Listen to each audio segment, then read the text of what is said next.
Allez, on change d'endroit. On parlait de Monaco, là on va en Suisse. Ça va la Suisse? Ça va, oui, j'y vais dans pas longtemps. C'est vrai? Oui. Bon, je très vais bien. jouer là-bas. Parce que c'est vrai que quand on pense à la Suisse, on a quelques poncifs comme le chocolat ou la neutralité. Ouais.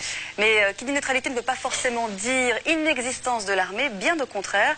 Et pour la première fois, l'armée suisse a permis à une télévision, en l'occurrence à Défense d'entrée, de pénétrer dans ses lieux les plus secrets, donc Défense d'entrée au pays du top secret. Vous allez voir que c'est vraiment James Bond à 2 pas de chez nous. Un reportage signé François Serrier.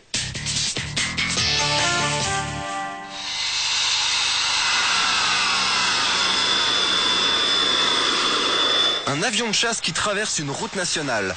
Des passants à peine étonnés, c'est à côté de chez nous, en Suisse, aujourd'hui. La Suisse est un pays neutre, mais derrière les façades, c'est James Bond. Ça n'est pas une maison, c'est un bunker, une fortification. Alors vous voyez, derrière ce volet, ici, ce n'est pas une salle de séjour, c'est un canon anti-char. Le salon de la maison, le voilà, mais ce n'est pas tout. Derrière ce volet, vous avez une mitrailleuse. Des fausses maisons comme ça en Suisse, il y en a probablement quelques centaines. Quelques centaines de bunkers dans un pays grand comme 2 départements français, des bunkers camouflés de façon toujours inattendue. Voilà ce que cache ce camouflage.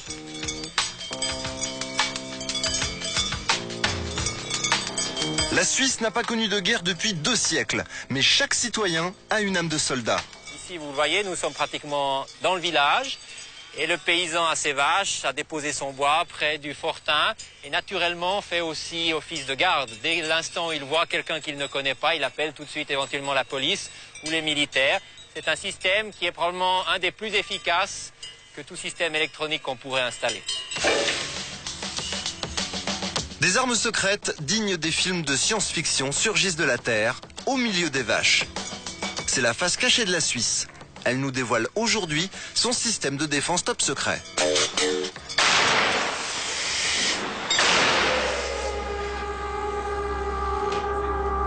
Des fortifications comme celle-ci, il y en a partout en Suisse. Dans l'environnement, ici, caché dans le terrain, on a une centaine d'ouvrages.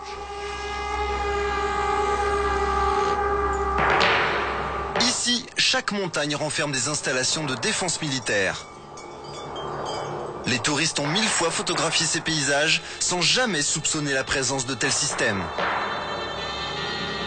Au royaume du secret, toutes les vallées, tous les cols, toutes les routes sont sous le feu d'armes invisibles depuis l'extérieur.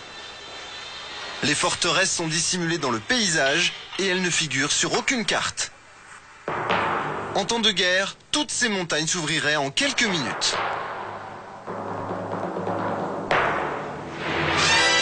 Regardez bien ce gros rocher au milieu d'une clairière. En réalité, c'est la tourelle d'un canon de 155 mm.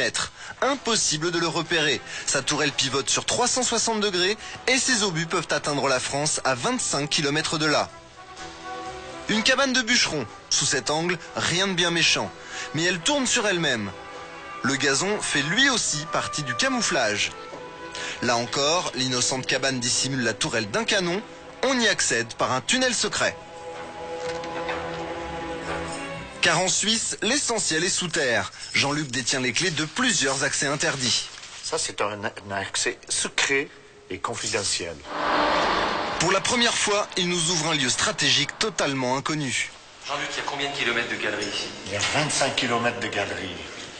La preuve. Sous terre, un véritable labyrinthe secret. On est à combien de mètres actuellement sous la montagne? Ici, on est à 100 km sous la montagne.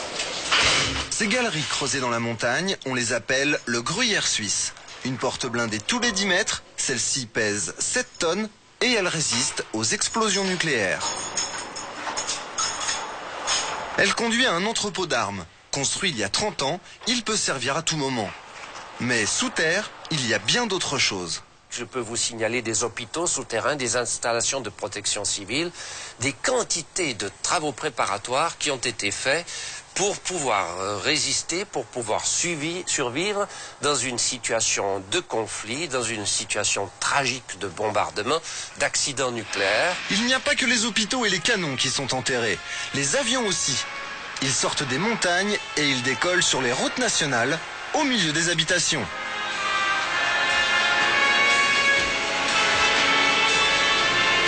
C'est la première fois que des caméras de télévision peuvent filmer cette base aérienne secrète. 40 avions y sont cachés. Leurs équipages peuvent y vivre pendant plusieurs mois, totalement coupés du monde.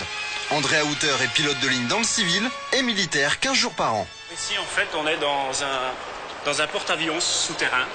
On n'a pas de mer, mais on a des montagnes et on a creusé à l'intérieur de ces montagnes les bases aériennes. Et ici, c'est l'entrée d'une de ces bases aériennes secrètes. Ça, c'est la tour de contrôle, une fenêtre cachée dans les feuillages.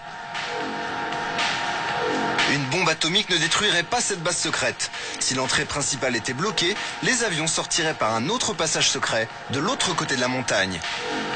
Tout cela a été construit dans les années 70 pour résister à l'armée soviétique.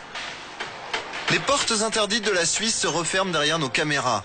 Ici, le secret fait partie du quotidien. C'est normal, comme croiser des avions de chasse sur le chemin de l'école à bicyclette.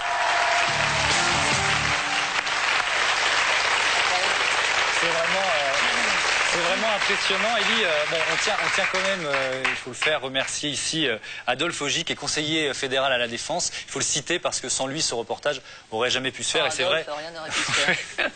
Et c'est vrai qu'il était particulièrement étonnant. Merci, Moi, je dis rien. Adolphe Augy, qui est conseiller fédéral à la Défense. Bon, Elie, vous disiez tout à l'heure.